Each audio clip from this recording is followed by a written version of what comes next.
গাড়িটা হঠাৎ একটা নির্জন এলাকার মধ্যে ঢুকতেই নূর চমকে গেল। আয়াসের দিকে ভয়ার্ত দৃষ্টিতে তাকালো। এত রাতে লোকটাকে কোথায় নিয়ে যাচ্ছে সেটাও বলল না। আচ্ছা, ওকে মেরে ফেলার কি কোনো রকম প্ল্যান করছে, নাকি অন্য কোনো কুমতলবে ওকে অজানা এক পথে নিয়ে যাচ্ছে আয়াস? নূর বুঝতে পারছে না, তাই মনের মাঝে হাজারো কল্পনা জল্পনা করেই চলেছে। নূর চোখ খিসে বন্ধ করে রাখলো। ভয় লাগছে ওর। হঠাৎ আয়াস একটা কটেজের পাশে এনে গাড়িটা থামালো। মধ্যরাত, তাই আশেপাশে শিয়াল কুকুরের ডাক শোনা যাচ্ছে। ঝোপের পাশ থেকে ঝিঝি পোকার চিচি আওয়াজ নির্জনতা বাড়াচ্ছে। আয়াস গাড়ির দরজা খুলতেই খট করে আওয়াজ হলো। তাতে নূর এক প্রকার কেঁপে উঠল। ভয়ে ভয়ে আয়াসের দিকে তাকালো। আয়াস গাড়ি থেকে নামছে। নূর ওর হাত শক্ত করে চেপে ধরে বসে আছে। হাতের তালু ঘামছে। আয়াস এসে চাবি দিয়ে নূরের দিকের দরজার লক খুলতেই নূর একটু নড়ে চড়ে বসলো। আয়াস দরজাটা খুলে গাড়ির ভেতর মুখ ঢুকিয়ে নূরের দিকে তাকালো। গাড়ির ভিতরকার গরম আর ভ্যাপসা অনুভূতির সাথে আয়াস গরম নিঃশ্বাসের সংমিশ্রণে নূরের শরীর উষ্ণ ছোঁয়ায় ছেয়ে যাচ্ছে। আয়াসের হাতটা নূরের ঠোঁটের উপর রেখে আলতো করে স্লাইড করে বলল, এত ঘামছো কেন আফু সোনা? ভয় পাচ্ছ? নূর আয়াসের হাতটা শক্ত করে মুঠোবদ্ধ করে চেপে ধরে নামিয়ে নিল। কি বলবে বুঝতে পারছে না। আয়াস মুখের হাসিটা প্রশস্ত করে নূরের গলায় ঠোঁট ছোঁয়াতেই নূর আয়াসের হাতটা ছেড়ে দিল। আয়াসকে ধাক্কা মেরে দূরে সরিয়ে দেওয়ার সাহসটুকু ওর মাঝে নেই। কেমন যেন এক নেশাময় অনুভূতির আগমন ঘটছে ওর মাঝে। শরীরের হরমোনের ক্রমান্বয়ে হ্রাসবৃদ্ধি ক্ষণে ক্ষণে ওর মনের অনুভূতিকে জাগ্রত করে তুলছে। আয়াস ওর হাতটা নূরের গলায় আলতো করে ছুঁয়ে নূরকে কাছে টেনে আনলো। নূরের নিঃশ্বাসের শব্দের বেগ বাড়ছে। এক আবেগঘন মুহূর্ত, যা নিতান্তই অনাকাঙ্ক্ষিত। নূর ওর হাতটা সিট বেল্টটাকে শক্ত করে চেপে ধরে রেখেছে, চোখটা বন্ধ। আয়াসের ঠোঁটের স্পর্শগুলো আরো বেশি মাত্রায় নূরের শরীরে প্রভাব ফেলতে লাগলো। এ কোন নেশার ঘরের মাঝে আছে আয়াস? নূর হঠাৎই আচমকা আয়াসের শার্টটা খামচি মেরে ধরতেই আয়াস নূরের থেকে সরে এলো। এই অন্ধকার রাতে নূরের নেশা কাটানো খুবই কঠিন। আয়াস পারেনি কোনো ক্রমেই এই নেশা থেকে মুক্তি পেতে। নূরের কপালে বিন্দু বিন্দু ঘাম জমে আছে, চোখ বন্ধ, হাঁপাচ্ছে নূর। শরীর আর মন উভয়ের মাঝেই এক দমকা হাওয়া বয়ে গেল কিছুক্ষণের জন্য। আয়াস নূরকে কোলে তুলে গাড়ি থেকে বার করে আনলো, আর পা দিয়ে দরজাটা ঠেলে দিল। ওকে যেতে দেখেই অন্ধকারের মধ্যে থেকে আচমকা একটা দারোয়ান এসে বললেন, স্যার, আসতে কোনো অসুবিধা হয়নি তো স্যার? আয়াস ওনার দিকে তাকিয়ে বললেন, না, আমরা ঠিকঠাক পৌঁছেছি। উনি বেশ আনন্দিত সুরে বললেন, আপনাদের রুমটা রেডি আছে স্যার। ওকে। কথাটা বলে আয়াস এক পা বাড়াতেই হঠাৎ করে চারিদিকে আলো জ্বলে উঠল। নূর এক প্রকার চমকে গেল। আশেপাশের ছোট গাছগুলোতে নানা রঙের মরিচ বাতি জ্বলছে। কত ফুলের ছোট ছোট গাছ লাগানো আছে। নূর আয়াসের গলা জড়িয়েছে ভালো করে, যাতে পড়ে না যায়। আয়াস নূরের দিকে একবার তাকালো। মুখটা কেমন ভয়ে শুকিয়ে গেছে। আয়াস চোখ সরিয়ে সামনের দিকে তাকালো। নূর আশেপাশে তাকিয়ে দেখছে কি সুন্দর করে ডেকোরেট করে বাড়িটা সাজানো হয়েছে। নূর মনে মনে হাজারো কল্পনা জল্পনা করতে শুরু করে দিল। আয়াস রুমে ঢুকতে নূর একটু কেঁপে উঠল। পুরো রুম অন্ধকার, আর একটা সুগন্ধ ভেসে আসছে যা নূরের শরীরে শিহরণ জাগাচ্ছে। আয়াস নূরকে বিছানায় বসিয়ে দিয়ে কোথাও যেন উধাও হয়ে গেল। অন্ধকারে নূর আয়াসের অনুপস্থিতি ঠিকই বুঝতে পারছে। নূর খানিকক্ষণ চুপ করে বসে রইল, তবুও আয়াস আসলো না। এটা দেখে মৃদু কণ্ঠে বলে উঠল, এই যে শুনছেন? কোনো উত্তর আসলো না দেখে নূর ভয়ে বিছানার চাদর আঁকড়ে ধরে খানিকটা ভয়ার্ত কণ্ঠে বলল, কোথায় আপনি? চলে গেলেন কোথায় আমাকে একা রেখে? আবার কোনো উত্তর এলো না দেখে নূর বিছানা থেকে ভয়ে ভয়ে পা নামালো। তারপর আরেক পা নামিয়ে হাঁটতে গেলেই কেউ যেন ওর পা দুটো হাত দিয়ে টেনে ধরতেই নূর চমকে গেল। আর নূর ভয়ে আ আ করে চেঁচিয়ে উঠল। আয়াস ওর পাটা ধরে পায়ের ঠোঁট ছোঁয়াতেই নূর বুঝলো সেটা আয়াস। ভয় পেয়ে গিয়েছিল, তাই একটা সুরা পরে শরীরে ফুঁক দিয়ে নিল। যখন বুঝলো যে আয়াস ওর পায়ে ঠোঁট ছোঁয়াচ্ছে, তখন ভয় আর লজ্জায় পাটা টেনে নিল নূর। আয়াস সেখান থেকে উঠে লাইট জ্বালাতেই নূর চোখ বন্ধ করে নিল। পিট পিট করে চোখটা খুলে তাকিয়ে অবাক হলো নূর। পুরো ঘরের দেওয়ালের রং ব্লু বেরি কালার আর মোমবাতি সাজানো ঘরটাতে। এমন অদ্ভুত রঙের ঘর নূর আগে কখনো দেখেনি। আয়াসের শরীরের ব্লু শার্টের সাথে ঘরের রং মিলেমিশে একাকার। আয়াস নূরের কাছে গিয়ে বসে নূরকে বিছানায় ধাক্কা মেরে ফেলে দিতেই নূরের কলিজা কাঁপানোর মতো অনুভূতি হলো। আয়াস নূরের উপর ঝুঁকে নূরকে উদ্দেশ্য করে বলল, তুমি কি জানো তোমাকে আমি এখানে কেন এনেছি? এখানে আনার উদ্দেশ্য কি? নূর কম্পিত কণ্ঠে জবাব দিল। কি? আয়াস নূরের পেটে আলতো করে স্লাইড করতে করতে বলল, আজকের দিনে তোমাকে আমি প্রথম দেখেছিলাম ঠিক 5 বছর আগে। আর সেদিনই ভেবেছিলাম আমার ডেভিল নেসটাকে কাজে লাগানোর সবচেয়ে ভালো এক প্রশস্ত আর সুদীর্ঘ পথ হলে তুমি, যার উপর আমার সব রাগ ঢেলে দিতে পারবো, আর যার উপর থাকবে কেবল আমার অধিকার, শুধুই আমার। নূর আয়াসের চোখের দিকে তাকিয়ে বলল, কি বলছেনটা কি? আপনি আমাকে 5 বছর ধরে চেনেন, কিন্তু আমি তো আপনাকে চিনি কেবল কয়েক মাস হলো। তাহলে কিভাবে কি? আয়াস এবার ওর হাতটা নূরের গলার কাছে নিয়ে গিয়ে হালকা করে স্লাইড করতে লাগলো। কিন্তু নূর অধীর আগ্রহে আয়াসের পানে চেয়ে আছে, যে কখন আয়াস ওর সব প্রশ্নের উত্তর দেবে, সেই আশায়। আয়াস নূরের গলায় একটা হার পরিয়ে বলল, এটা সবসময় পড়ে থাকবে, ওকে? নূর আয়াসের কথায় অবাক হয়ে বলল। কি? আয়াস হারটা উঁচু করে নূরকে দেখিয়ে বলল। এই যে এটা। নূরের চোখ ছানাবড়া। লকেটের সেই ইউনিক আর অদ্ভুত নাম দেখে ডেভিল লেখা আছে। খুবই অদ্ভুত যাকে বলে। নূর খানিকটা অবাক চোখে তাকিয়ে বলল, এটা কি? আয়াস বলে উঠল, তোমার শরীরে আমার চিহ্ন। বলেছিলাম না তোমার শরীরে আমার অনেক চিহ্ন থাকবে, আর এটা হলো দ্বিতীয় চিহ্ন। আর শেষ যে চিহ্নটা তুমি বহন করবে সেটার জন্য তোমাকে একটু অপেক্ষা করতে হবে আপু সোনা। নূর অবাক কণ্ঠে বলল, শেষ চিহ্নটা কি? বুঝে নাও। নূর অনেক ভাবার চেষ্টা করে বলল। বুঝলাম না। আয়াস হো হো করে হেসে বলল, আচ্ছা, এখন এত বুঝে লাভ নেই। যেদিন থেকে সেই চিহ্ন বহন করবে সেদিন থেকে বুঝলেই হলো। বুঝলে আফু সোনা? নূর চুপ করে রইল। আয়াস ওকে বিছানা থেকে তুলে কোলে করে ঘরের সামনের দিকে যে বিরাট এক ব্যালকনি আছে সেখানে নিয়ে গেল।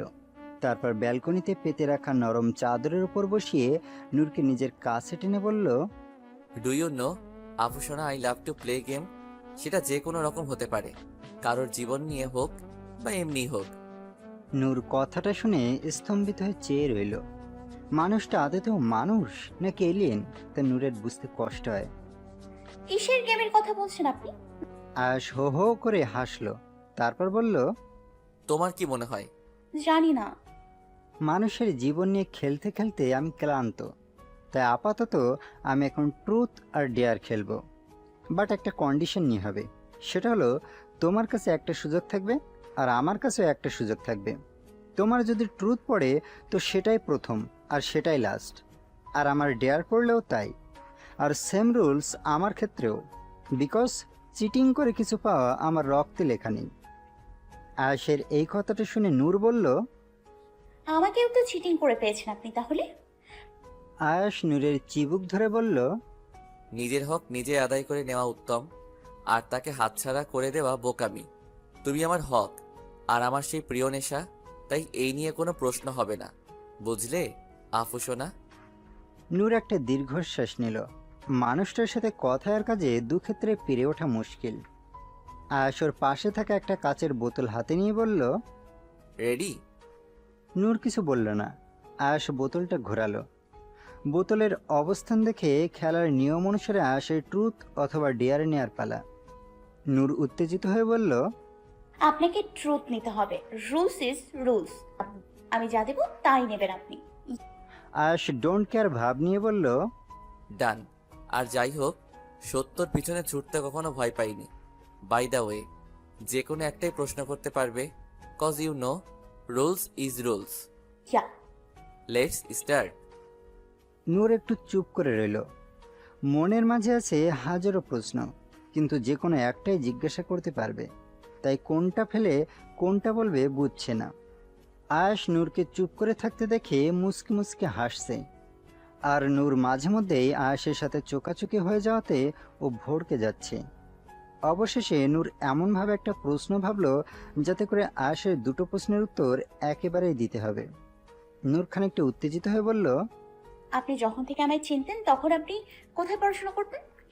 আয়েশ মুচকে এসে বলল, দুটো উত্তর জানার জন্য এমন বলে, তাই না? High like it. নূর জবাব দিল না, আয়েশের উত্তরের অপেক্ষায় রইল। আমি তখন বাংলাদেশ ছিলাম। তখন আমি সবে পড়াশোনা শেষ করেছি। আর তোমার খুব কাছের একজনের থেকে তোমাকে চিনেছি 5 বছর আগে।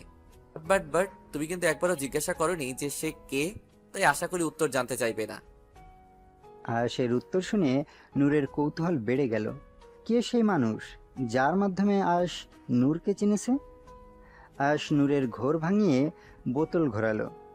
নূরের পালা এবার। তোমাকে আমি ডেয়ার দিলাম। নূর আমতা আমতা করে বলল। কি? আয়েশ নূরের দিকে ঝুঁকে গিয়ে নূরের কানে কানে বলল, আজকে রাতটা আমার জন্য অনেক স্পেশাল, তাই তোমার আমাকে নিজের কাছে টেনে নিতে হবে। তোমার ভালোবাসায় রাঙিয়ে দিতে হবে আমাকে। এটাই তোমার ডেয়ার। নূর পিছু সরে গিয়ে বলল।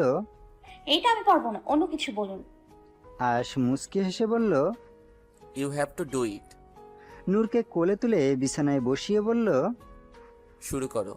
এখন অনেক সময় ধরে চলবে, cause romance is a long process, বুঝলে? নূর আমতা আমতা করে বলল। আমি এসব রুচিয়ামি করতে পারি না, আমি আপনার মতো না। আরও কিছু বলতে যাবে, নূর আয়েশের মুখ চেপে ধরল। দোহাই লাগে, আর কিছু বলিয়েন না। আয়েশ মুচকে এসে বলল, লজ্জা পাচ্ছ? ওকে বলবো না, বাট ডেয়ারটা কমপ্লিট করতে হবে। প্লিজ একটু বুঝুন। আয়েশ নূরের কথা উপেক্ষা করে বলল। নাও কিস মি। নূর চমকে বলল, কি? হোয়াট না, যা বললাম তাই করো। এর আগেও একবার পানিশমেন্ট হিসেবে বলেছিলাম, বাট তুমি পূরণ করনি। Whatever, now it's your dare and you have to complete it. Noor বিছানা ঘেঁষে খানিকটা পিছনে সরে গিয়ে বলল, আপনি পুরুষটা ভারী নির্লজ্জ আর বেহায়া একজন, যার লজ্জার কোনো ধার পার নেই। তাই বলে সবাইকে নিজের মতো ভাবেন কেন? আমি পারবো না এত সব। আয়েশ নূরের দিকে বেশ কিছুক্ষণ চুপচাপ রইল। তারপর কিছু একটা ভেবে সরে এলো। শার্টের ওপরের দিকের বোতামটা লাগিয়ে নূরের দিকে ইশারা করে বলল, তোমার না ঘুম পেয়েছে? ঘুমিয়ে পড়ো। কথাটা বলে আয়েশ রুম থেকে বেরিয়ে গেল। আয়েশ রুম থেকে বেরিয়ে যেতেই নূর এক প্রকার কেঁপে উঠল। মনে মনে ভাবতে লাগলো, আমি কি খুব বেশি কিছু বলে ফেললাম? না মানে আমার কি কথাগুলো এভাবে না বললেও চলতো?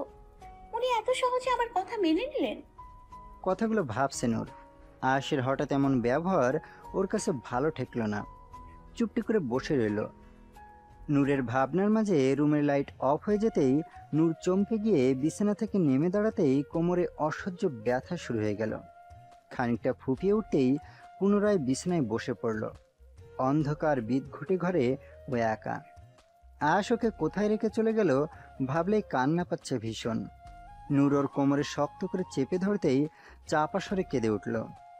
হঠাৎ কোথা থেকে আয়েশ মোমবাতি এনে টেবিলের ওপর রেখে নূরের কাছে গিয়ে হাঁটু গেড়ে বসে বলল, এই আফুসোনা, কি হয়েছে তোমার? কাঁদছো কেন?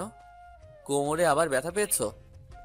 নূর ওর হাতটা কোমরে আরো শক্ত করে চেপে ধরে রইল।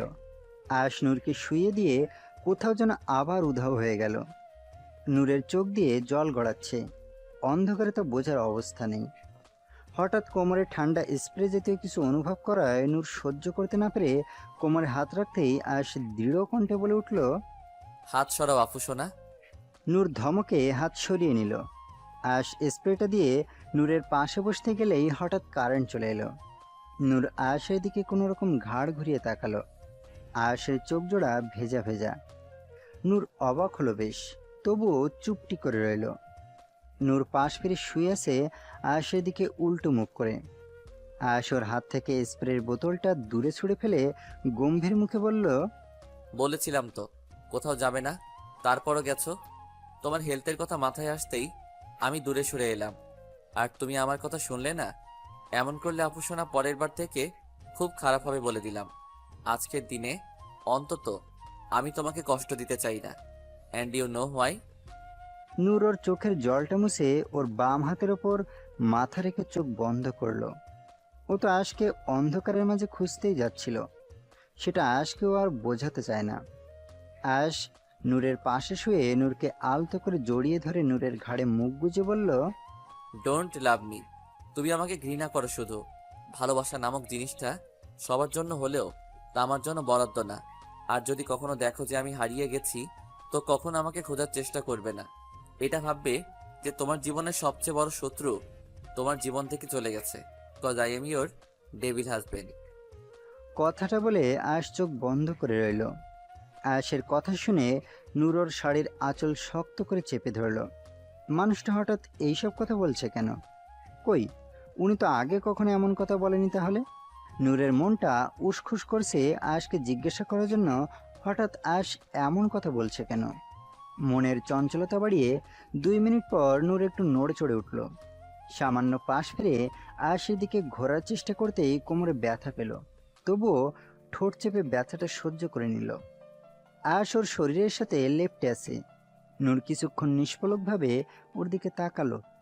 মানুষটা অভিমান থেকে এই কথাগুলো বলেছে কি তা নূরকে ভীষণভাবে ভাবাচ্ছে। মনে পড়ে গেল আয়েশের বলা কথাটা, আমাকে তোমার নিজের মতো করে ভালোবাসতে হবে, যেমনটা আমি সবসময় বাসি। নূর কথাটা ভেবে চোখ মুখ খিঁচে নিল। এটা একটা মেয়ের পক্ষে খুবই কঠিন একটা কাজ, তা আয়েশ কেন বোঝে না তা ভেবে নূর পাগল প্রায়। নূর চোখটা খুলে দেখলো আয়েশ ঘুমাচ্ছে। অনেকটা সাহস নিয়ে নিজের মুখটা আয়েশের মুখের কাছে নিয়ে গেল। কিছু পারুক আর না পারুক আয়েশের ঠোঁটে ঠোঁট ছোঁয়ানোটা তো ওর সাধ্যের মধ্যে। তাছাড়া আয়েশ তখন ঘুমাচ্ছে, তাই লজ্জাটাও কম লাগবে ভেবে কাছে গোতে নূর লজ্জা পেয়ে সরে এলো। নূর বুঝতে পারছে না একটু একটু করে নিজের মনের মধ্যে যে সাহসটুকু সঞ্চয় করছে তা নিমিষেই কিভাবে হারিয়ে যাচ্ছে। বড় বড় কয়েকটা শ্বাস নিয়ে আয়েশের ঠোঁটের কাছে ঠোঁট নিয়ে গিয়ে দ্রুত আয়েশের ঠোঁটে ঠোঁট ছুঁয়ে বিদ্যুৎ গতিতে সরে এলো। হৃদস্পন্দন বাড়ছে, মনের মাঝের আবহাওয়াটা মাতাল করা আর নেশা ধরানো। আয়েশের ঠোঁটের স্পর্শ শরীরে শিহরণ জাগানো। খানিকক্ষণ চোখ বন্ধ রেখে বড় বড় শ্বাস ফেলতেই হঠাৎ আয়েশের কণ্ঠস্বর শুনে নূর চমকে উঠল। চিনি ছাড়া চা যেমন হয়, যেখানে মিষ্টতা কম তিক্ততা বেশি, তেমন চুমু আমি চাইনি আপুসোনা, ইমরান হাশমিওয়ালা চেয়েছি। নূর জেনে আর শুনে অবাক। একটা মানুষ এতটা সেনসিটিভ বিষয়কে কতটা সহজ বাক্যে বলে দিতে পারে তা আয়েশকে না দেখলে নূর বুঝতেই পারত না। তাছাড়া আয়েশ যে জেগে আছে তা জানলে নূর কখনোই এমন কাজ করতো না ভুলেও। ওর নিজের বোঝা উচিত ছিল যে আয়েশের অন্তত 2 মিনিটের মধ্যে ঘুম আসবে না। সে আদতই একজন লুচ্চু প্রকৃতির। কথাটা ভেবে নিজেকে অধম গাধা থেকে শুরু করে কোনো কিছুই বাদ রাখছে না শোনাতে। আয়েশ নূরের মুখে এমন ভীরুতার ছাপ দেখে বলল, কি অবাক হলে? ভেবেছিলে আমি ঘুমিয়ে গেছি? আরে আপুসোনা না, আমি তো কল্পনা করছিলাম যে তোমার আর আমার 8 কি 10টা বেবি থাকলে কেমন হতো। জোস ব্যাপার স্যাপার হতো তাহলে। কিন্তু তুমি তো ভাবলে আমি ঘুমিয়ে পড়েছি। চমৎকার। তুমি তো জানো আমার স্বপ্নগুলো বড় বড়, তাই ভাবতে গিয়ে আর ঘুম আসে না সহজে। নূর একেই একটা ঝটকা কাটিয়ে উঠতে পারছে না, তার উপর আয়েশের 10টা বেবি নেওয়ার পরিকল্পনা ওর মস্তিষ্ককে বিকৃত ঘটানোর জন্য যথেষ্ট। কোনো রকম ঝোঁক সামলে বলল, যা দিয়েছি তাতেই খুশি থাকুন, আমি এর বেশি আর দিতে পারবো না।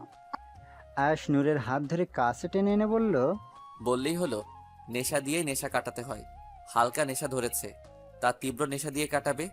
আর পারবেই না যখন, তখন করতে গেলে কেন? আমি কিছু শুনবো না আর। নূর কাপা কণ্ঠে বলল। আমি পারবো না, আমার ঘুম পাচ্ছে। কথাটা শেষ হতেই আয়েশ নূরকে আরো কাছে টেনে বলল, সমস্যা নাই, তুমি না পারলে কি হবে, আমি তো পারি। কথাটা বলে নূরের ঠোঁটে ঠোঁট ডোবালো। নূর আয়েশের গলায় বেশ কয়েক জায়গায় নখের আঁচড় বসালো। আর যাই হোক, আয়েশ পরিস্থিতি বোঝে, তাই এত কিছু সাজিয়ে গুছিয়ে নূরকে কাছে আসতে বাধ্য করলো। মাঝে মাঝে পরিকল্পনা মাফিক কিছু পেলে নিজেকে বিজয়ী মনে হয়, সে ভালো হোক বা খারাপ। তুমি কি আমার সাথে ফিরবে নাকি নিজের বাসায় ফিরে যাবে, কোনটা? গাড়ির দরজার লক খুলতে খুলতে প্রশ্ন করে উঠল আয়েশ। নূর অবাক চোখে তাকিয়ে বলল, স্টুপিডের মতো প্রশ্নের কোনো উত্তর হয় বলে আমার মনে হয় না। কথাটা বলে অন্যদিকে মুখ ঘুরিয়ে নিল নূর। যদিও আয়েশ কখনোই নূরকে প্রশ্নটা করতো না, তবু নূরকে বিরক্ত করতে ওর বেশ লাগে। আর সকাল সকাল নূরের বিরক্তিতে ঠাসা মুখটা দেখতে কেমন হবে সেটা দেখার জন্য আশ প্রশ্নটা করেছে। আশ গাড়ির দরজাটার লক খুলে নূরের পাশে গিয়ে দাঁড়ালো। নূরকে আরো রাগানোর জন্য বলল, নিজের বাসায় যেতে চাও সেটা বললেই তো হয়, এত ঘুরিয়ে পেঁচিয়ে কথা না বলে। নূর আগের থেকে বেশি বিরক্ত নিয়ে আয়াশকে বলল, আমি নিজের বাসাতেই যাব। তাতেও আপনার সমস্যা নাকি? আপনি চান না আমি বাসাতেই যাই? কোনটা? আমি তোমার বাবার বাসার কথা বলছি, তুমি তো আবার আমার সাথে সুখী নও। আমি নিজে যেতে চাইনি। আমি আপনাকে বারণ করেছিলাম যে আমি সেখানে যাব না, যদিও আপনি জোর করে আমাকে গাড়িতে তুলে দিয়েছিলেন।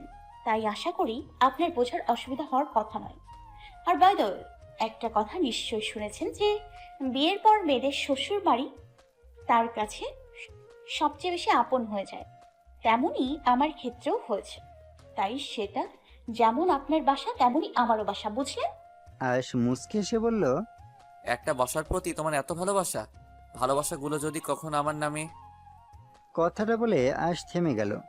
তারপর হঠাৎ কি একটা ভেবে বলল, আমি তো তোমাকে জোর করে তুলে আনলাম মাঝরাতে, তাই যেখানকার আর যাদের আমানত তাদের কাছে ফিরিয়ে দিয়ে আসা ভালো। তারপর তাদের যেদিন ইচ্ছা হয় সেদিন না হয় ফিরে এসো, কেমন? নূর রেগে গিয়ে তীব্র ঝাঁজ নিয়ে নিজেই নিজেকে বলল, যাওয়ার রাস্তাটা যেন কোন দিকে? এদিকেই মনে হয়। এই দিক দিয়েই তো এসেছিলাম। কথাটা বলে ধীরে ধীরে দুপা বাড়াতেই আয়াশ হাতটা ধরে নিল। তারপর একটু জোরেই বলল, ওদিকে যেও না আফু সোনা, ওদিকে জঙ্গল আছে আর সেখানে অনেক পশু আছে। আর তোমার বিপরীতে ডেভিল আছে। পশুরা শিকার পেলে তাকে ছাড়ে না, আর তুমি সেই ডেভিলের হাতে ধরা দিলেও সে তোমাকে মারবে, বকবে, আদর করবে আর ভালোবাসবে। তাই এই ডেভিলটাই তোমার জন্য বেস্ট, অপশনের থেকেও বেশি কিছু। কথাটা শুনে নূরের কাছে গিয়ে নূরের দুহাত ধরে বলল, একবার বলেছিলাম না আমার থেকে পালানোর চেষ্টা করবে না? তুমি যত পালাবে আমি তত কাছে এগিয়ে যাব। নূর হাতটা ছাড়াতে গেলেই আয়াশ বলল, বেশি ছটফট না করে এটা বলো যে আত্মনির্ভরশীল হবে নাকি পরনির্ভরশীল হবে, কোনটা? নূর ভুরু কোঁচকালো, যার অর্থ আয়াশের কথার আগামাতা ও কিছুই বোঝেনি। আয়াশ নূরের চেহারার ভাবগতি দেখে নূরের দিকে ঝুঁকে বলল, আমি বলতে চাইছি যে আমার পায়ে পা দিয়ে হেঁটে যাবে নাকি আমি কোলে তুলে নেব, কোনটা? নূর আয়াশের এমন কথা শুনে বলল, আপনি মেয়েদের মতো কথা এত পেঁচিয়ে বলেন কেন বলুন তো? সহজভাবে বললেই হয়। নূরের কথা শেষ আর আয়াশের কোলে তুলে নেওয়াও সারা। নূর অবাক হয়নি। এই কদিনে আয়াশের এই সমস্ত অভ্যাসের সাথে খুব ভালো রকম পরিচিত হয়ে গেছে নূর। তাই আয়াশের হুটহাট কোলে নেওয়াটা যেন এক প্রকার অভ্যাসে পরিণত হয়েছে। আয়াশের কোলে উঠে আপাতত যাতে পড়ে না যায় তাই আয়াশের গলাটা শক্ত করে ধরল, নয়তো ওর বেখেয়ালিপনায় নিজেরই আবার কোমর ভাঙবে। আয়াশ নূরকে গাড়িতে বসিয়ে দিয়ে দরজা লক করে দিল। তারপর নিজের ড্রাইভিং সিটে বসলো। আয়াশ গাড়ি স্টার্ট দিতেই নূর জিজ্ঞাসা দৃষ্টিতে তাকিয়ে বলল, লক করলেন যে আমি কি পালিয়ে যেতাম নাকি? আয়াশ মুচকি হেসে বলল, তোমার সতীন যদি আবার গাড়িতে ঢুকে পড়ে সেই জন্যই আর কি। নূর তেলে বেগুনে জ্বলে উঠল। আয়াশের দিকে তাকিয়ে চোখ ফিরিয়ে নিল বাইরের দিকে। সকাল 6:30 মতো বাজে, আর ওরা সকাল সকালই বেরিয়েছে। বাইরের প্রকৃতিটাকে কতটা সুন্দর দেখাচ্ছে। এটা ওদের ফার্ম হাউস, মানে আয়াশের কথায় যেটাকে ডেভিল ভিলা বলে সেটা ছিল না। এটা একটা অন্য বাড়ি, যেটা আয়াশ বুক করে ডেকোরেট করিয়েছে। পাশে একটা বিরাট বড় ফরেস্ট আছে। রাতে যখন ওরা ঘুমোতে যাচ্ছিল তখন নূর অনেক বন্য পশুর আওয়াজ শুনতে পেয়েছিল। তাই কটেজটার আশেপাশের এলাকাটা ঘুরে না দেখলেও তা কেমন হবে সেটুকুর আন্দাজ নূর করে ফেলেছিল। ঘুম ঘুমা পাচ্ছে খুব। এত সকালে ঘুম থেকে উঠেছে, তাই সিটে মাথা এলিয়ে দিতেই কিছুক্ষণের মধ্যে ঘুম ধরে এলো চোখে। নূর ঘুমিয়ে রয়েছে আর আয়াশ ড্রাইভ করছে। মাঝে মাঝে আবার নূরের দিকে তাকাচ্ছে। বাবা, আপনার ছেলেকে একবার অন্তত বলুন যেন বিয়েটা করে ফেলে। এভাবে আর কতদিন? তাছাড়া আমার নিজেরও একটা সম্মান বলে কিছু আছে। সবাই জানে আমাদের বিয়ে হবে, কিন্তু বিয়েটা যেন হয়েও হচ্ছে না। এখন তো আত্মীয় স্বজনরাও ফোন করে খোঁচা দিয়ে বলে, কি রে, বিয়ে করছিস না যে, কোনো সমস্যা? তখন আমার যে ঠিক কী পরিমাণ লজ্জিত হতে হয় তা কেবল আমিই জানি। তাছাড়া আমার বাবা নেই, আম্মুর সাথে আমাকে থাকতে হয়। সে সবসময় আমাকে নিয়ে চিন্তা করে কখন কোন বিপদে আপদে হয়। সেই বা এভাবে এত টেনশন দিনের পর দিন করবে কিভাবে বলতে পারেন? বেশ গলা উঁচিয়ে এক নাগাড়ে কথাগুলো বলে ফেলল মায়া। ডান হাতটা ভেঙে গেছে, তাই বাম হাত নাড়িয়ে কথা বলছে ও। আরাফাত সাহেব বেশ উৎকণ্ঠা নিয়ে বললেন, আরে মায়া, রেগে যাচ্ছ কেন এত? তাছাড়া রেদওয়ান তোমাকে বিয়ে করতে অস্বীকার তো আর করেনি। সে তো তোমাকে ভালোবাসে আর তোমাকেই বিয়ে করবে। তাছাড়া তুমি এখন অসুস্থ, আর নূরেরও শরীর ভালো নেই, তাই হয়তো রেদওয়ান দেরি করছে। না হলে নূরের বিয়ের পরই তো তোমাদের বিয়ে হওয়ার কথা ছিল, তা তো তুমি জানোই, তাই না? রেদওয়ান সোফাতে গালে হাত রেখে বসে আছে। মায়ার আর ওর বাবার সব কথাই ওর কানে যাচ্ছে, তবুও কিছু বলছে না। হয়তো ওদের বিয়ের থেকে আরো গভীর ভাবনা চিন্তা রেদওয়ানের মাথায় চলছে। মায়া খানিকটা রাগী চোখে রেদওয়ানের দিকে তাকিয়ে বলল, বিয়ের সাথে নূরের অসুস্থতার কি সম্পর্ক আমি বুঝলাম না। সে তো আছে দিব্যি তার জামাইয়ের সাথে, তার তো কোনো অসুবিধা হচ্ছে না, তাহলে তার জন্য আমাদের বিয়েটা কেন পিছিয়ে থাকবে? মায়ার কথা শুনে আরাফার সাহেব বলে উঠলেন, আহা, আবার রেগে যাচ্ছ? শুধু কি নূর অসুস্থ, তুমিও তো অসুস্থ। ডক্টর তো বলেছে 2 মাসের আগে এই হাত ঠিক হওয়ার নয়। তাছাড়া তোমার এই হাত ঠিক হতে এখনো 1.5 মাসের মতো সময় লাগবে। তার আগে তুমি বিয়ে করবে কিভাবে সেটা ভেবে দেখেছো? রেদওয়ান যথেষ্ট বিচক্ষণ, তারপরেই ভরসা রাখতে শেখো মায়া। মায়ার দাঁতে দাঁত চেপে বলল, চিরকালই আপনাদের নূরের প্রতি ভালোবাসাটা বরাবরই বেশি। না জানি আমাকে কেন আলাদা চোখে দেখেন আপনারা, সব কাজেই নূরকে টানেন। কথাটা শেষ হওয়া মাত্রই রেদওয়ান সোফা থেকে উঠে মায়ের হাতটা ধরে টেনে গালে সপাটে একটা চড় মারল। এত জোরে আওয়াজ হলো যে আরাফাত সাহেব চমকে উঠলেন। মায়ের গালে রেদওয়ানের হাতের ছাপ পড়ে গেছে। ও রেদওয়ানের দিকে থমথমে দৃষ্টিতে তাকিয়েছে, আর আরাফাত সাহেব হা হয়ে গেছেন আচমকা এমন ঘটনাতে। উনি এবার রেদওয়ানকে ধমকে বললেন, তুই কি মানুষ যে মেয়েটাকে ভাবে মারলি? এটা একজন মানুষের ব্যবহার? রেদওয়ান ওনার থেকেও বেশি জোরালো কণ্ঠে চেঁচিয়ে বলল, একদম চুপ, আর একটাও কথা না। ওর হয়ে একদম কথা বলতে আসবে না। কিছু না বলে বলে মাথায় চেপে বসেছে একেবারে। সকাল সকাল মাথা খাওয়াটা যেন ওর অভ্যাসে পরিণত হয়েছে। কোনটা ঠিক আর কোনটা ভুল তা হিতাহিত জ্ঞানটুকু ওর মাঝে নেই। মায়ের চোখ দিয়ে জল পড়ছে। থমথমে মুখে রেদওয়ানের দিকে তাকিয়ে বলল, তুমি আমাকে মারলে রেদওয়ান, তাও নূরের জন্য? কথাটা শোনা মাত্রই রেদওয়ান আর এক গালে সপাট চড় মারল। আরাফাত সাহেব এবার যেন কেঁপে উঠলেন। উনি সহ্য করতে না পেরে রেদওয়ানের দিকে হাত ওঠালেন চড় মারবেন বলে, কিন্তু কিছু ভেবে হাত নামিয়ে নিলেন। চোখের চশমার আড়ালে লুকানো জলটা মুছে উনি সেখান থেকে চলে গেলেন। মায়া মাথা নিচু করে আছে, আর চোখ থেকে অনবরত জল পড়ছে। রেদওয়ান এবার মায়ের হাত ধরে টানতে টানতে দরজার বাইরে বার করে দিয়ে বলল, যেদিন নিজের মন মানসিকতার পরিবর্তন ঘটাতে পারবে সেই দিন এই বাড়ি বউ হওয়ার দাবি নিয়ে আসবে, তার আগে নয়। কথাটা বলে রেদওয়ান দরজা বন্ধ করতে গেলে মায়া কাঁদতে কাঁদতে বলল, আমার অপরাধটা কি সেটা কি আমি অন্তত জানতে পারি? রেদওয়ান একটা তাচ্ছিল্যের হাসি এসে বলল, অপরাধ? কোনো অপরাধের কথা বলছো তুমি? কোনটা শুনতে চাইছো আসলে?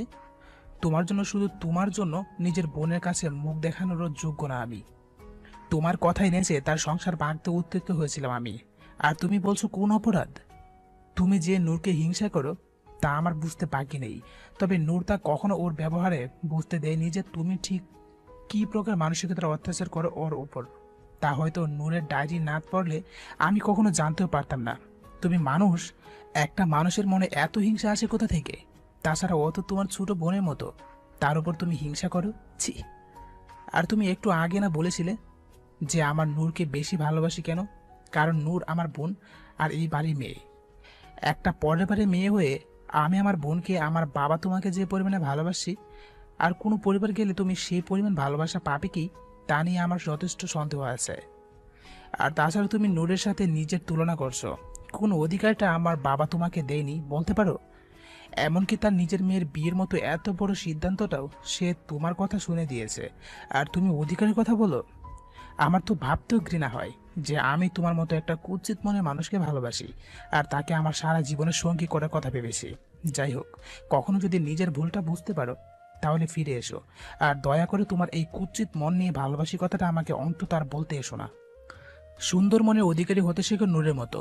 তোমার এত যদি মনে হয় এখানে আমি নূরকে প্রাধান্য দিচ্ছি, তো তাই, কারণ ওর মনটা তোমার মতো আবর্জনার দূষিত নয়, যথেষ্ট স্বচ্ছ মনের অধিকারী সে। ছলছল চোখে শেষের কথাগুলো বলল রেদওয়ান। মায়ের চোখ দিয়েও জল গড়িয়ে পড়ছে। রেদওয়ান মাথাটা নিচু করে বেশ শব্দ করে মায়ের মুখের উপর দরজাটা বন্ধ করে দিল। বেশ কিছুক্ষণ বন্ধ দরজার দিকে তাকিয়ে রইল মায়া। তবে কি ওর যাত্রাটা এই অবধিই সমাপ্ত? ইফা, তোমাকে একটা কথা বলবো, রাখবে আমার কথা?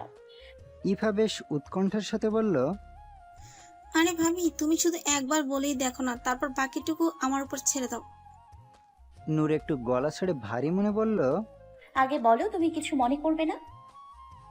ইফা এবার রাগি চোখে তাকিয়ে বলল, ভাবি, এবার কিন্তু আমি রেগে যাচ্ছি। আমি তোমাকে বলেছি বলতে, আর তুমি বলছো না। তাড়াতাড়ি বলো, কি বলবে? আমি গোসলে যাব। নূর কাচুমাচু মুখ করে এক নাগাড়ে বলল, তোমার ফোনটা একটু দেবে? না মানে আমি একটু ভাইয়ার সাথে কথা বলবো, তাই আর কি। ভাইয়াকে বলা হয়নি যে পৌঁছে গেছি। ইফা কিছুক্ষণ নূরের মুখের দিকে তাকালো। এটুকু কথা বলতে নূরের মুখে কত অপরাধবোধ কাজ করছে তা দেখে ইফা অবাক হলো, আর কিছুক্ষণ নূরের দিকে ফ্যাল ফ্যাল করে চেয়ে রইল। ইফা কিছু বলছে না দেখে নূর ইফার দিকে ইনোসেন্ট মুখ করে বলল, কি দেবে না? তোমার সমস্যা থাকলে দিও না। ইফা কপাল চাপড়ে বলল, ওরে আমার ভাবি রে, এতটুকু বলতে গিয়ে এত হেজিটেশন! বাপ রে বাপ। এই নাও, কথা বলো। বাট ভাবি, একটা কথা বলি। নূর ফোনটা হাতে নিয়ে নাম্বার ডায়াল করতে করতে বলল, তোমার হাতে পরশু একটা নতুন ফোন দেখলাম, ওইটা কি হারিয়ে ফেলেছো? ওইটা কই? নূর শুকনো ঢোক গিলে বলল। ওটা না আমি ভেঙে ফেলেছি। ইফা অবাক হয়ে বলল, কিন্তু কেন? তোমার ভাইয়ার উপর রাগ করে। ওটা অনেক দামি সেট ছিল, আর তুমি রেগে ভেঙে ফেললে? ভাইয়া বকেছে নাকি? নূর চোখ মুখ খিসে বলল, না, সে জানে, তবে এই বিষয়ে কিছু বলেনি আমাকে। তবে আমার মনে হয় উনি আমাকে আর কিনে দেবেন না। ইফা মাথায় হাত রেখে বলল, যাই হোক, যা হওয়ার হয়ে গেছে। এখন কথা বলো তোমার ভাইয়ার সাথে। নূর শুকনো হাসি এসে বলল। Thank you Ifa, thank you so much. Ifa নূরের গাল টেনে বলল, হয়েছে হয়েছে, এখন কথা বলো, আমি বাইরে অপেক্ষা করছি। কথাটা বলে ইফা বেরিয়ে গেল। নূর ফোন করলো, ফোন সুইচ অফ। তাই আর একবার চেষ্টা করলো, এখনো তাই। নূর আর চেষ্টা করলো না, ইফাকে ডাকলো ফোন নেয়ার জন্য। ইফা এসে বলল, কি হলো, কথা বললে না যে? নূর মন খারাপ করে বলল, না আসলে ভাইয়ার ফোন অফ আছে, তাই তুমি নিয়ে যখন, আমার এখন দরকার নেই। ইফা ফোনটা হাতে নিয়ে বলল, ভাবি, আমি গোসল করে পরে আসছি, ওকে? নূর মুচকে এসে বলল। আচ্ছা। ইফা চলে যেতেই নূর বিছানা থেকে নামতে গেলেই আশ রুমে ঢুকলো। নূরকে উঠতে দেখে বলল, কোথায় যাচ্ছ? ওয়াশরুমে কেন, কিছু বলবেন? আশ নূরের দিকে একটা কিউট স্মাইল দিল, যা দেখে নূর অবাক হলো, তবুও ভাবসাব বোঝার চেষ্টা চালাতে লাগলো। আশ তো এভাবে হাসে না, তাহলে? তোমার জন্য একটা গিফট আছে আফসোনা। নূর বাঁকা চোখে তাকিয়ে বলল। কি গিফট? তোমার জন্য একটা নতুন মোবাইল কিনে এনেছি। নূর অবাক হলো এক প্রকার, তবু উত্তেজনায় বলে ফেললো, সত্যি? ওয়েট। কথাটা বলে হাতে থাকা ব্যাগ থেকে ফোনের একটা বাক্স বার করলো। আশ বাক্স খুলে একটা নোকিয়ার কিপ্যাড ফোন নূরের হাতে ধরিয়ে বলল, এই নাও আফসোনা, তোমার জন্য গিফট, তোমার নতুন ফোন। নূর অবাক হলো, তারপর এক প্রকার অবাক হয়ে বলল, এটা কি ফোন? আর এই ফোন কেউ চালায় নাকি এখনকার যুগে? আশ মুচকি এসে বলল, আরে অনেক ভালো, এতে সাপ খেলা আছে, সারাদিন ওই গেমটা খেলবে, দেখবা ভালো লাগবে, আর চার্জও থাকে অনেকক্ষণ। নূর ফোনটার দিকে চেয়ে রইল। আশ নূরের দিকে দাঁতে দাঁত চেপে বলল, এটা যদি ভেঙেছে তো তোমার খবর আছে। কথাটা বলে ওয়াশরুমে চলে গেল। আশ চলে যেতেই নূর রেগে গিয়ে হাত থেকে ফোনটা আবার ছুঁড়ে মারল। তারপর মনে হলো যে এটা ভাঙলে আশ ওকে শেষ করে ফেলবে একদম। নূরের কলিজা কেঁপে উঠল ভাবতেই। তাহলে এটাও কি গেল? ভয় চোখ বন্ধ করে নিল। হঠাৎ আয়াসের কণ্ঠ ভেসে এলো ওয়াশরুম থেকে। আপু সোনা, তোমার অবস্থা খারাপের জন্য রেডি? নূর ভয়ে চোখ খুলে ফোনটার দিকে দেখল। না, যেমন ফোন তেমনই আছে দেখে নূর যেন মরুভূমিতে জল খুঁজে পেল। তাড়াতাড়ি করে ফোনটা তুলে বোকার মতো হাসতে হাসতে বলল, আরে কি যে বলেন না, আপনি দিয়েছেন আর আমি সেই গিফট অবহেলা করতে পারি? কখনোই না। যতই হোক আপনি আমার কথাটা বলে থেমে গেল। অতঃপর আয়াস বলে উঠল। আমি তোমার কি আপু সোনা? নূর দাঁতে দাঁত চেপে বলল। ডেভিল। আয়াস ওয়াশরুম থেকে বেরিয়ে দেখলো নূর রুমে নেই। ফোনটা বিছানার উপর রেখে কোথায় যেন চলে গেছে। আয়াস টাওয়েল নিয়ে মাথা মুছতে মুছতে আয়নার সামনে গিয়ে দাঁড়ালো। তখনই নূর রুমে আসলো খোঁড়াতে খোঁড়াতে। আয়াস আয়নায় নূরকে ইশারায় বলল। এই অবস্থায় কোথায় গিয়েছিলে তুমি? নূর বিছানায় বসে অবাক হয়ে বলল। এই অবস্থায় মানে? আমার আবার কি হবে? আয়াস মজা করে বলল। না মানে প্রেগনেন্ট তো তুমি, আর না তাই আমি সেই হিসেবে বলিনি। তুমি তো দেখি সেই হিসেবে কথাটাকে নিয়েছো। নূর লজ্জা পেয়ে গেল। তারপর আয়াসকে লুকিয়ে এক ফালি হাসি দিয়ে নিজেকে সংযত করে বলল। ইফার ঘরে গিয়েছিলাম। আয়াস একটা বডি স্প্রে দিয়ে বিছানার উপর রাখা হোয়াইট কালারের শার্ট পরে নিয়ে হাতে ঘড়িটা পরল। তারপর ড্রয়ার থেকে লেন্স বার করলো, একটা যেন অনেকটা হালকা নীল রঙের। নূর শুধু আয়াসের এমন কাজকর্ম দেখে যাচ্ছে। ও আসলে বুঝতে পারে না এই লেন্সটার ঠিক প্রয়োজনীয়তা কোথায়। এমনিতেই আয়াসের হালকা বাদামি রঙের চোখটা যথেষ্ট ইমপ্রেসিভ একটা লুক দেয়। তারপর আয়াস লেন্স পরে। আয়াস একজন সুদর্শন পুরুষ, আর লেন্স পরলে তাকে আরও বেশি সুদর্শন লাগে। তাই জন্যই কি আয়াস লেন্স পরে? কথাটা নূর মনে মনে ভাবল। কথাটা ভাবতেই মনে পড়ল যে আয়াস তো বিবাহিত। তাহলে তার আবার অন্য কাউকে সৌন্দর্য দেখানোর কি প্রয়োজন? তাহলে কি আয়াসের কোনো অন্য মেয়ের সাথে চক্কর বক্কর চলছে নাকি? কথাটা ভাবতেই নূর এবার ঝাঁঝিয়ে বলল। এই, আপনি লেন্স পরেছেন কেন? হ্যাঁ, কথাটা শুনে আয়াস একটু চমকে গেল, কারণ নূরের কণ্ঠের জোরটা একটু বেশিই ছিল। আয়াস নূরের দিকে তাকিয়ে বলল। কি হয়েছে আপু সোনা, এভাবে চেঁচাচ্ছ কেন? নূর ওর জিভ কামড়ে বলল। সরি সরি, আসলে বলেছিলাম কি। কথাটা ওর মনে পড়ছে না যে আয়াসকেও কি বলতে চায়। তা অনেক ভাবার চেষ্টা করে বলল। কি যেন বলতে চাইছিলাম। আয়াস ওর চুলটা না আঁচড়ে হালকা হাত দিয়ে ঝাঁকিয়ে নিল। নূরের দিকে তাকিয়ে বলল। কি আমতা আমতা করছো? কি বলেছিলে বলো। আয়াসের হালকা ধমকের সুরে বকুনি শুনে নূরের মনে পড়ে গেল, তাই হঠাৎ জোরে বলল। লেন্স পরেছেন কেন শুনি? এমনিতেই তো চোখগুলো ঠিকঠাকই, না ব্যাকা না ট্যারা, তাহলে? আয়াস নূরের কাছে এসে বলল। তো কি হয়েছে আপু সোনা? নূর রেগে বলল। না, আপনি পরবেন না। ওটা পরলে আপনাকে মাত্রাতিক সুন্দর লাগে, আর সবাই আপনার দিকে তাকিয়ে থাকবে খালি। এক নাগাড়ে কথাটা বলে ফেলল। আয়াস মুচকে এসে নূরের কানের কাছে গিয়ে বলল। তারপর? নূরের যেন রাগের ঘোরটা কাটলো। বুঝলো যে ও আসলে কি বলে ফেলেছে। তারপর চোখ খিচে বন্ধ করে নিল। আয়াস এবার হো হো করে হেসে নূরকে বুকে টেনে নিয়ে জড়িয়ে ধরল। নূরও গুটি গুটি হয়ে আয়াসের বুকের মাঝে এটা সুরক্ষিত স্থান তৈরি করে নিল। আয়াস নূরের মাথায় চুমু দিয়ে বলল। সারাদিন বাসায় থাকবো না, নিজের খেয়াল রেখো। কোনো রকম কোনো অসুবিধা হলে ইফাকে বলো, আমাকে ফোনে নাও পেতে পারো, আমার ফোন বন্ধ থাকবে। কথাটা শুনে নূর ছিটকে আয়াসের থেকে সরে গেল। তারপর অবাক হয়ে বলল। কোথায় যাচ্ছেন আপনি? আয়াস নূরের দিকে চোখ মেরে বলল। বউ খুঁজতে যাবে? কথাটা বলতেই নূর কয়েক পা পিছু সরে গিয়ে বলল। ডিভোর্স কবে দেবেন আমাকে? দিয়ে দিন না ডিভোর্স, আমি মুক্তি পাই আপনার থেকে। আয়াস তখন ঘড়ির দিকে তাকিয়ে বলল।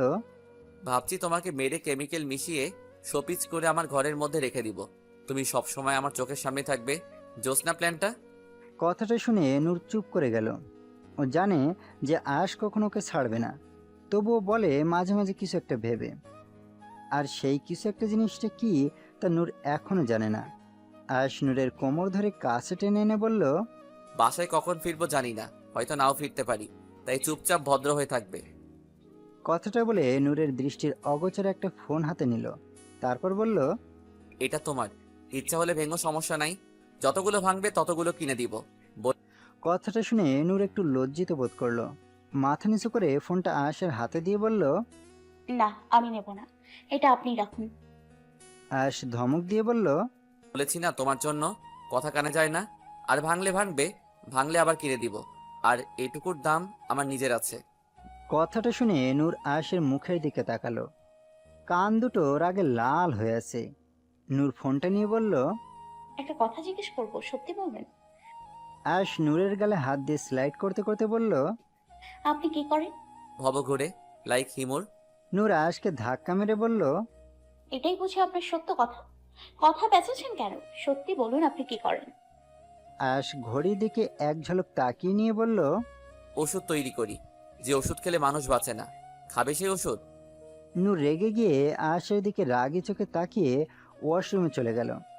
বারবার মনে সন্দেহ হচ্ছে আয়াসকে নিয়ে।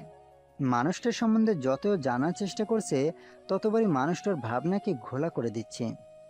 আয়াস আর কিছু না বলে বেরিয়ে গেল। তুই কি মেয়েটাকে মেরে ঠিক করেছিস? একটা মেয়ের গায়ে হাত তুলে নিজেকে সুপুরুষ হিসেবে প্রমাণ করতে চেয়েছিস? যদি তাই ভেবে থাকিস তাহলে জেনে রাখ, কোনো নারীকে আঘাত করে কেউ আজ অবধি সুপুরুষ হয়নি, বরং কাপুরুষ হয়েছে। আর আজ তুই নিজেকে কাপুরুষ হিসেবে প্রমাণ করলি। সি, আমার তো ভাবতেই ঘৃণা হয় যে তুই আমার ছেলে। রেদন শুনছে চুপচাপ, কোনো কথা বলছে না দেখে আরাফাত সাহেব আবার বলে উঠলেন। চুপ করে আছিস কেন? কিছু বল, নাকি বোবা হয়ে গেলি চিরতরে? রেদওয়ান রেগে বলল। আমার কিছু বলার ইচ্ছে নেই। আর প্লিজ তুমিও না জেনে আমাকে কাপুরুষের তৎনা লাগিও না। আমি যা করেছি ঠিক করেছি বলে মনে করি। আরাফাত সাহেব চিৎকার করে বললেন। রেদওয়ান, অন্যায় করে সেটা বুক ফুলে গর্ব করে বলা একটা কাপুরুষের নিদর্শন। আর তুমি বারবার সেটা প্রমাণ করে চলেছ, তাই মুখ সামলে কথা বলো। রেদওয়ানের ধৈর্যের বাঁধ ভেঙে গেল। ও রেগে গিয়ে বলল। কই, একবার তো তুমি জিজ্ঞেস করলে না যে আমি এমন ব্যবহার মায়ের সাথে কেন করেছি? আর আমি একজন কাপুরুষ যে একটা মেয়েকে এভাবে মারবো কোন কারণ ছাড়াই? কি এমন কারণ আছে? হ্যাঁ, কি এমন কারণ? রেদওয়ান এবার সবকিছু ওর বাবাকে বলতে শুরু করলো। আরাফাত সাহেব শুনে ভীষণ রকম অবাক হলেন। মা এখন নিজের মেয়ের চোখে দেখতেন, আর তার এমন কাজকর্মে উনি ভীষণ রকম লজ্জিত বোধ করছেন। মাথা নিচু করে সোফাতে বসলেন। রেদওয়ানও তার কথা শেষ করে বসে বলল। আমি কারণ ছাড়া কোনো কাজ করি না বাবা। একবার হলে মানা যায়, তাই বলে বারবার নূরকে হ্যারাস করাটা কি ঠিক? উনি একটু ফিকে কণ্ঠে বললেন। মেয়েটা তোমাকে ভালোবাসে রিদওয়ান, আর ভালোবাসা মানুষের সব ভুল চাইলে ক্ষমা করে দেওয়া যায়। তাই আমি বলি কি। ওনার কথা শেষ হতে না হতেই রেদওয়ান ওনাকে থামিয়ে বললেন। তুমি আমাকে আর কিছু বোঝাতে এসো না বাবা। আমি জানি আমার কি করা উচিত আর কি করা উচিত না। মায়াকে আমি আগেও ভালোবাসতাম, আর এখনো বাসি। শুধু ওর করা এই কাজগুলোকে আমি মেনে নিতে পারছি না। কষ্ট হচ্ছে ভীষণ রকম। কিছুর অভাব ছিল ওর যে ও এমন কাজ করলো? তুমি বলতে পারো? উনি রেদওয়ানের কাঁধে হাত রেখে বললেন। সেসব কথা বাদ দিয়ে সব ভুলে গিয়ে নতুন করে সবটা শুরু কর। মেয়েটাও তোকে বড্ড ভালোবাসে। তো তোরা বিয়ে করবি কবে? রেদওয়ান মাথা নিচু করে দীর্ঘশ্বাস ফেলে বলল। জানি না। জানি না মানে? এটা আবার কেমন কথা? তুই কি ওকে বিয়ে করবি না বলে ঠিক করেছিস? তোদের সম্পর্কটা 1-2 বছরের নয়, টানা 6 বছরের। এটা ভুলে যাস না। আমি ওকে বিয়ে করব না তেমনটা তো বলিনি। যেদিন ও নিজের ভুলটা বুঝতে পারবে সেদিন ওকে বিয়ে করব, তার আগে নয়। কারণ আমি চাই না আমার বিয়ের পর এইরকম থাকুক আর আমার বোনটাকে গোপনের ঈর্ষা করুক। তেমনটা হলে আমি সহ্য করব না। কথাটা বলে রেদওয়ান সেখান থেকে উঠে চলে গেল। আরাফাত সাহেব গালে হাত দিয়ে বসে রইলেন। রেদওয়ানের দিক থেকে রেদওয়ান ঠিক, তবুও সবকিছুর মাঝে একটা কিন্তু নামক শব্দ থেকেই যায়। আহান ভাই, কেমন আছো তুমি? তুমি তো দেখছি বিদেশে গিয়ে আমাদেরকে ভুলেই গেছো। অনেকটা উত্তেজিত কণ্ঠে কথাগুলো বলে উঠল ইফা। আহান বরাবরের মতো মুচকে এসে বলল। ভুলবো কেন? কাউকেই ভুলিনি। তা কি করছো ভাইয়া তুমি? আহান শান্ত কণ্ঠে বলল।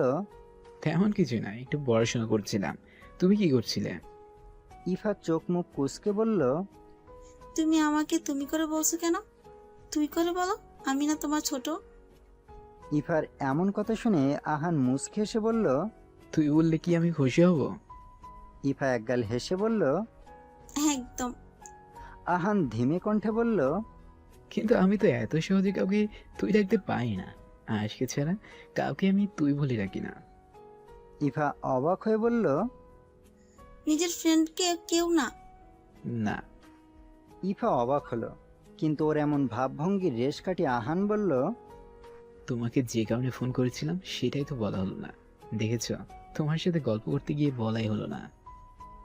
ইভা ডোন্ট কেয়ার ভাব নিয়ে বলল, আরে ভাইয়া শোনো, মাঝে মাঝে একটু কথা বললে তো আর কোনো বিরাট ক্ষতি হয়ে যাচ্ছে না, তাই না? হুম, ঠিক। তবে তুমি আমাকে ভাইয়া বলছো কেন? নাম ধরেই তো ডাকতে পারো।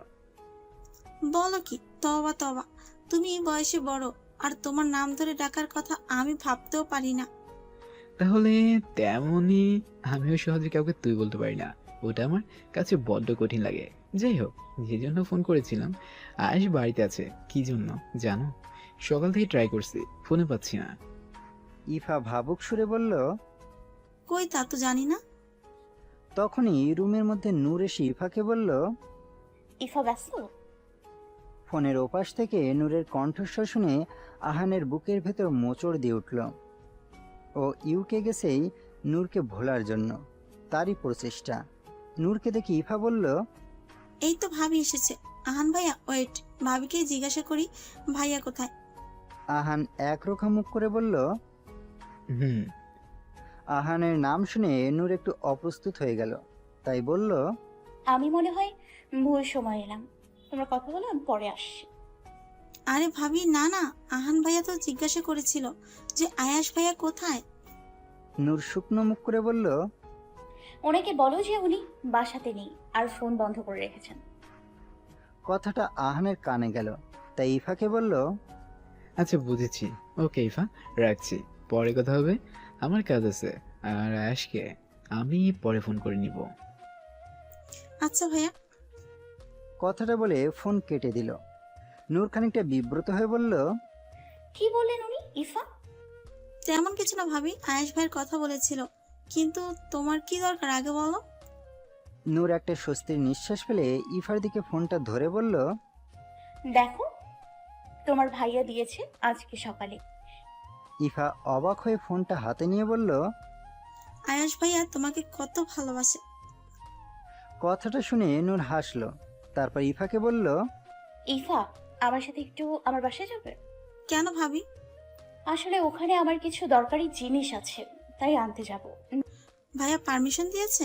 না, তো তুমি যাবে কোন সাহসে?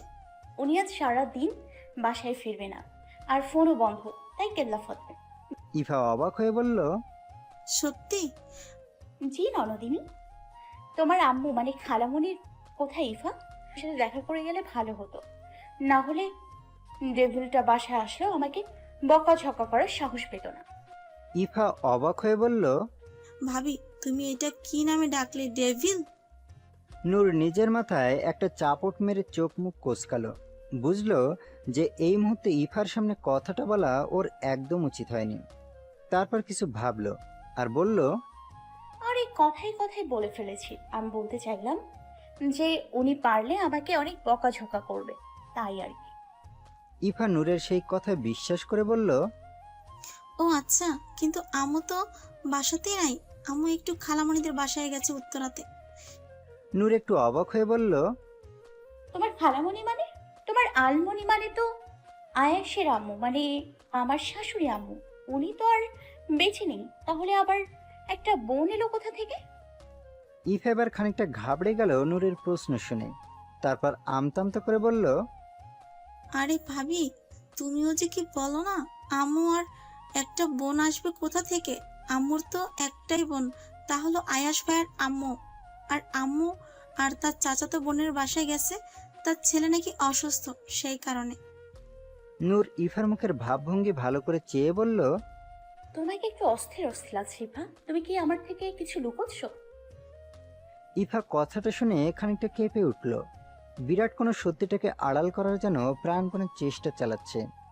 নিজেকে তুলনামূলক স্বাভাবিক করে বলল, তোমার থেকে আমি কখনো কিছু লুকিয়েছি বলো? আর বিশ্বাস করো, আম্মু তার চাচাতো বোনের বাড়িতেই গেছে। ইফার বলার ধরন দেখে নূর ভ্রু কুঁচকে কিছু একটা ভেবে মুচকে এসে বলল, আরে ইফা, আমি কি একবার বলেছি যে তুমি মিথ্যে বলছো? বা অস্বীকার করেছি? বলিনি তো। তাহলে এত ঘাবড়াচ্ছ কেন? আর আমাকেই বা এত বিশ্বাস করানোর চেষ্টা করছো কেন? ইফা কথা কাটানোর জন্য বলল, আরে ভাবি, আমি তো এমনি বললাম, বাদ দাও, যাই হোক এখন চলো। না হলে আয়াস ভাইয়া বাসায় চলে আসলে আর তোমাকে না দেখতে পেলে ভয়ঙ্কর একটা কাণ্ড ঘটে যাবে। নূর বিছানা থেকে ছোট ব্যাগটা হাতে তুলে নিয়ে বলল, চলো, না হলে উনি বাসায় এসে না দেখলে আর এক প্যাচাল। কথাটা বলে ওরা বেরিয়ে গেল। বাসার গাড়িতেই যাবে, না হলে রিক্সা বা ট্যাক্সি করে গেলে আর রক্ষে নেই। আয়াস আর আস্ত রাখবে না। নাম কি? বলবো না। অচেনা মানুষটা তার তীক্ষ্ণ কণ্ঠে জবাব দিল। কথাটা শোনা মাত্রই আয়াস অ্যাসিডের জার থেকে এক ড্রপ অ্যাসিড লোকটার হাতের উপর ফেলতেই নিমেষে জায়গাটা পুড়ে গিয়ে মাংস ভেদ করে হাড় দেখা যেতে লাগলো। তার সাথে শুরু হলো লোকটার তারস্বরে চিৎকার। আয়াস চোখ বন্ধ করে রেখেছে। হয়তো লোকটার চিৎকারে এক প্রকার পৈশাচিক আনন্দ অনুভব করেছে। তারপর নিজের চেয়ার থেকে উঠে লোকটাকে জিজ্ঞেস করলো, কে বলেছিল আমার আপু সোনাকে আঘাত দিতে? বলো, কে বলেছিল? লোকটা ওনার চিৎকার বন্ধ করে বলল, বলবো না কে বলেছিল, যা খুশি করে নে। আয়াস মুচকে এসে জিজ্ঞাসা করলো, কত টাকা পেয়েছিস কাজটা করার জন্য? বলেছি তো বলবো না। তোর কি লজ্জা নেই পেয়ারা ছেলে? আয়াস চোখটা বন্ধ করে নিল, নিজের রাগটাকে সংযত করে বলল, শেষবারের মতো বলছি, বল কে করতে বলেছে এটা? সাহস থাকলে হাতটা খুলে দেখ, তারপর তোরে আমি দেখে নিব শালার পোলা। আয়াস ছুরিটা হাতে নিয়ে বলল। 5 করে দিব, বল কে বলেছে? কথাটা শুনে লোকটা হো হো করে হেসে বলল, আমরা অমন নমখরাম না যে টাকা পেয়ে সব বলে দেব। আমার মাস্টার আমাকে বিশ্বাসঘাতক করতে শেখায়নি। আয়াসের রাগটার সহ্য হলো না। লোকটাকে আরো কিছু অকথ্য ভাষায় গালাগালি দিতে যাবে তার আগেই আয়াস বলে উঠল, লোকটা অত্যন্ত দাম্ভিকতার সাথে বলে উঠল, মরার ভয় দেখাচ্ছিস? একবার শুধু হাতটা খোল, তারপর আর চিন্তার। আর বলতে পারল না। আয়াস চাকুটা ওনার পেটের মধ্যে ঢুকিয়ে দিতেই ফিসকানে দিয়ে রক্ত বেরিয়ে এলো। নিমিষেই ওনার চোখ মুখ উল্টে এলো। আয়াস চাকুটা দূরে ছুঁড়ে ফেলে দিল। মাথায় হাত দিয়ে এদিক ওদিক তাকাচ্ছে। এরপর কি করা যায় ভাবছে। নূর কোনোভাবেই সুরক্ষিত না। কেউ তো আছে যে আড়ালে ক্ষতি করার চেষ্টা করছে। এই লোকটা ছিল তার একমাত্র সম্বল। আয়াস চাকুটা তুলে একটা প্যাকেটে মুড়িয়ে ফোন করলো। আমি একটা জিনিস পাঠাচ্ছি, সেটা ফরেনসিক ল্যাবে পাঠাও। আর যে যে টেস্টগুলো করতে বলবো সেগুলো করে আমাকে যেন তাড়াতাড়ি রিপোর্টটা পাঠানো হয়। আয়াস কলটা কাটলো, তারপর সেখান থেকে বেরিয়ে গেল। নূর মনে যে, কেমন আছো তুমি? তোমার শরীর কেমন আছে? বাসার সবাই ভালো আছে? আর এই মায়াটা কে? এক নাগাড়ে কথাগুলো বলে উঠলেন নূরদের বাসার কাজের বুয়া রহিমা খালা। নূর ওনার প্রশ্নের মাত্রা শুনে দীর্ঘশ্বাস নিয়ে বলল, আচ্ছা হয়েছে, এবার থামো। তুমি এত সব প্রশ্ন একসাথে করলে যে আমি কোনটা ফেলে কোনটার জবাব দিব বুঝতে পারছি না। নূরের কথা শুনে ইফা আর রহিমা খালা দুজনে হেসে ফেললেন। নূর নিজেও হেসে বলে উঠল, তুমি কেমন আছো তাই বলো। এই তো ভালোই আছি। তা তুমি আজকে এলে যে? আজ তো রেদওয়ান বা আরাফাত ভাইজান কেউ তো বাসায় নাই। কথাটা শুনে নূরের মুখটা শুকিয়ে গেল। তারপর জিজ্ঞাসা করে উঠল, বাসায় নি মানে? কোথায় ওরা? রেদওয়ান আর মায়া ভাবির মধ্যে সকালে রাগারাগি হয়েছে, তারপর ভাইজানের সাথেও রাগারাগি করে ভাইয়া বাসাতে নাই। কোথায় গেছে বলতে পারি না। আর ভাইজান তো বলে গেল যে আজ শুক্রবার, তাই ভাবির কবর জিয়ারতে গেছেন। কথাটা শুনে নূর মাথা নিচু করে নিল। এতদূর ভয়ে ভয়ে অনেক রিস্ক নিয়ে এলো, তবুও প্রিয়জনদের সাথে দেখা হলো না। এটা ভেবে মন খারাপ লাগছে। আর রেদওয়ান আর মায়ের হঠাৎ ঝামেলা হয়েছে শুনে নূর অবাক হলো। ইফা নূরের মুখের অবস্থা দেখে নূরের গাল দুটো টেনে দিয়ে বলল, আরে আমার ভাবিজান, মন খারাপ করছো কেন?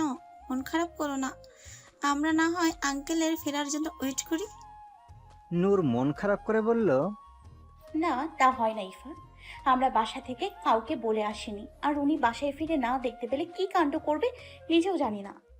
ইফাও নূরের কথাতে সম্মতি জানিয়ে বলল, তাও ঠিক। যাই হোক, তাহলে কেউ যখন বাসাতে নেই তখন আর বেশিক্ষণ ওয়েট করে লাভ নেই। আমার যে যে জিনিসগুলো দরকার সেগুলো নিয়ে নাও, আমি ওয়েট করছি। তুমিও চলো আমার সাথে রুমে। এখানে একা একা বসে কি করবে, আসো। ইফা নূরের সাথে যেতে গেলেই রহিমা খালা বলল, নূরমণি, আমিও যাই তোমার সাথে। গোছগাছ করে দিই, তুমি কি কি নিবা? না না খালামণি, বেশি কিছু না, অল্প কিছু নিব। আমি পারবো। তুমি বরং ইভার জন্য একটা কিছু বানিয়ে দাও ততক্ষণে। আচ্ছা। কথাটা বলে উনি চলে গেলেন। নূর ওর রুমে গিয়ে ওর দরকারি কিছু জিনিস নিল। তার মধ্যে যেটা সবচেয়ে দরকারি তা হলো ওর ডায়েরি। ওর ধারণাতেও নেই যে ওর ভাইয়া ওর ডায়েরি পড়বে। অনেকক্ষণ ধরে আয়াস পাশ ফিরে শুয়ে আছে। আজকাল নূরকে কোনোরকম কোনো বিরক্ত করেনি। বাসায় সে ঠিকভাবে কথাও বলেনি। নূরের বুকের ভেতর এক চাপা কষ্ট অনুভব হচ্ছে। ভীষণ রকম বলতে ইচ্ছে করছে, আমাকে বিরক্ত করুন প্লিজ, আপনাকে এভাবে মানতে পারছি না। নূর বিছানা থেকে নামলো। রাত 1টা বাজে। আয়াস বাড়ি ফিরেছে 10টায়। তারপর আহানের সাথে কথা বলে গোসলে গেছিল, আর নূরের সাথে কথা বলেনি। শুধু ঘুমানোর আগে নূরকে বলেছিল, লাইটটা অফ করে দাও, না হলে ঘুম আসবে না আমার। কথাটা শুনে নূরের চোখে জল চলে এসেছিল। সারা দিন পর মানুষটার হঠাৎ এমন ব্যবহারটা বড়ই অদ্ভুত। অনেকক্ষণ বসে থাকার পরেও ঘুম আসছে না। মনের মাঝে নানান ভাবনা আসছে ওর। যেমন, উনি আজ সারাদিনের জন্য কোনো মেয়ের সাথে ছিলেন না তো? আচ্ছা, উনি কি অন্য মেয়েকে ভালোবাসেন? আমার সাথে এমন ব্যবহার করছেন কেন? আমার অপরাধ কি?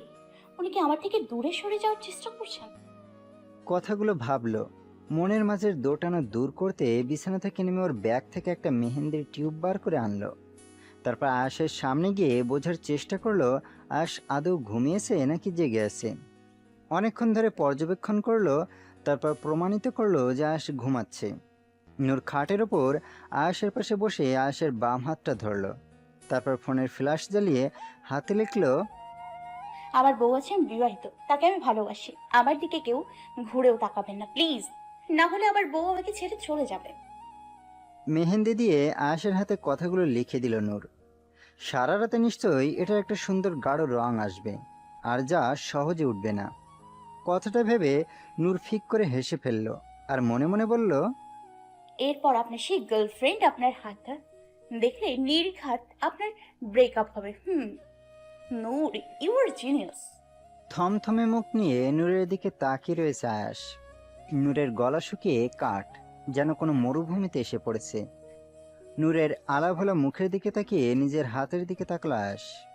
মেহেন্দিটা সারা রাত শুকিয়ে গাঢ় বাদামি বর্ণ ধারণ করেছে। দেখে মনে হচ্ছে 10 দিনের আগে এই রং ফিকে হবে না। আয়াস এবার একবার নূরের দিকে আর একবার নিজের হাতের দিকে তাকালো। মেয়েটা আয়াসের মুখের দিকে তাকিয়ে ভাবভঙ্গি অনুভব করার চেষ্টা করছে। আয়াস এবার গলা খাকিয়ে কিছু বলতে যাবে, তখনই নূর প্যাঁ করে কেঁদে ফেলল। গলা ছেড়ে কাঁদতে আরম্ভ করলো। আয়াস একটু ঘাবড়ে গেল। নূর রীতিমতো গালে হাত রেখে কাঁদছে, যেন যে কেউ ভাববে যে কেউ ওকে থাপ্পড় মেরেছে। আয়াস নূরকে কিছু বলতে যাবে, তার আগে নূর বাচ্চাদের মতো কান্না করে বলল, আমি কিচ্ছু করিনি। নূরের চোখ দিয়ে জল গড়াচ্ছে, আর একদিকে ঠোঁট ফুলিয়ে কাঁদছে। আয়াস একটু গম্ভীর কণ্ঠে বলল, গাল থেকে হাত নামাও। নূর মাথা নাড়িয়ে গালে হাত রেখে কাঁদতে লাগলো, যার অর্থ ও গাল থেকে হাত নামাবে না। আয়াস একটু নড়ে চড়ে বসলো। কি হলো আপু সোনা, গাল থেকে হাত নামাও বলছি।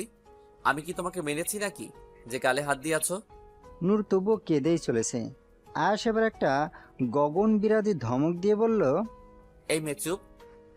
নূর সেই ধমক শুনে চুপ করবে কি, কাঁদতে কাঁদতে আর ভয়ে হুড়মুড় করে পিছিয়ে গেল। কান্নার তীব্রতা বাড়তে লাগলো। নূরের আর তার সাথে আয়াসের বিরক্তির পরিমাণটাও। আয়াস এবার খাট থেকে নেমে রুম থেকে বেরিয়ে গেল। নূর কাঁদছে আর একটু একটু করে উকি মারছে। হঠাৎ আয়াস একটা ছোট কাঁচা গাছের ডাল নিয়ে রুমে ঢুকলো। লাঠিটা দেখে বোঝাই যাচ্ছে যে হাতের কাছে সহজে কিছু না পাওয়ার দরুন ওদের ব্যালকনিতে যে গাছের ডালটা এসে পড়ে সেটাই ভেঙে নিয়ে এসেছে। লাঠি আনতে দেখে নূরের কান্নার সুরের পরিবর্তন হলো, আর বিছানা থেকে ভয়ে হুড়মুড় করে উঠে দাঁড়িয়ে বলল, ও মাগো, মেরে আমার চামড়া কুচিয়ে ফেললো রে, ও মাগো। আয়াস লাঠিটা নিয়ে রুমে ঢুকে এক প্রকার ভ্যাবাচাকা খেল। মহা মুশকিল হলো এই মেয়েকে নিয়ে। আয়াস তবুও নূরের এমন পাগলামিতে কান্না দিয়ে লাঠি উঁচিয়ে বলল, এই মেয়ে চুপ, একদম চুপ। আর একটাও আওয়াজ আসলে তোমার শরীর থেকে ছাল চামড়া এক করে দেব। নূর কথাটা শুনে ভয় ভয় কাঁদতে কাঁদতে বসে পড়ল। আয়াস লাঠি নিয়ে গিয়ে নূরের পাশে বসে নূরের হাত ধরে হ্যাঁচকা টেনে নিজের কাছে এনে বলল, কাঁদছো কেন? আমি তোমাকে মেরেছি নাকি বকেছি, কোনটা?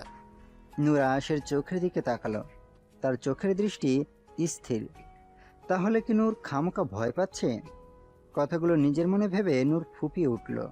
আমি সরি, আমি সত্যি সরি, আমি ইচ্ছে করে এমন করিনি, বিশ্বাস করুন। নূরের অবস্থা আগের তুলনায় স্বাভাবিক দেখে আয়াস আরো স্বাভাবিক করানোর জন্য নূরের চোখের জলটা আলতো করে মুছে বলল, এই ইংরেজি কোথা থেকে শিখলে? আমি সরি, আই এম সরি শুনেছি, কিন্তু আমি সরি হোয়াট? নূর ভয়ে ভুলভাল ইংরেজি বলার দরুন নিজেকে এখন পৃথিবীর সবচেয়ে বোকা ভাবছে।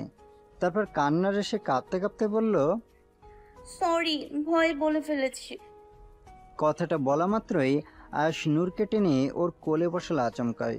নূর ওর শার্টটা হ্যাঁচকা টানে ধরতেই একটা বোতাম ছিঁড়ে গেল শার্ট থেকে। আয়াস সেদিক খেয়াল করে তারপর দ্রুত নূরে মনোযোগী হলো। আমার হাতে এটা কি লিখেছো? এই কথাটার ভয়ই নূর পাচ্ছিল। তৎক্ষণাৎ চোখ মুখ খিসে বন্ধ করে নিল, যেন ও চোখ বন্ধ করে নিলে আয়াস আর ওকে দেখতে পাবে না। আয়াস হঠাৎ নূরের দিকে ঝুঁকে নূরের ঠোঁটে আলতো করে কামড়ে নিতেই নূর তাড়াতাড়ি করে চোখ খুলল ভয়ে। আয়াস মুচকে এসে বলল, বলো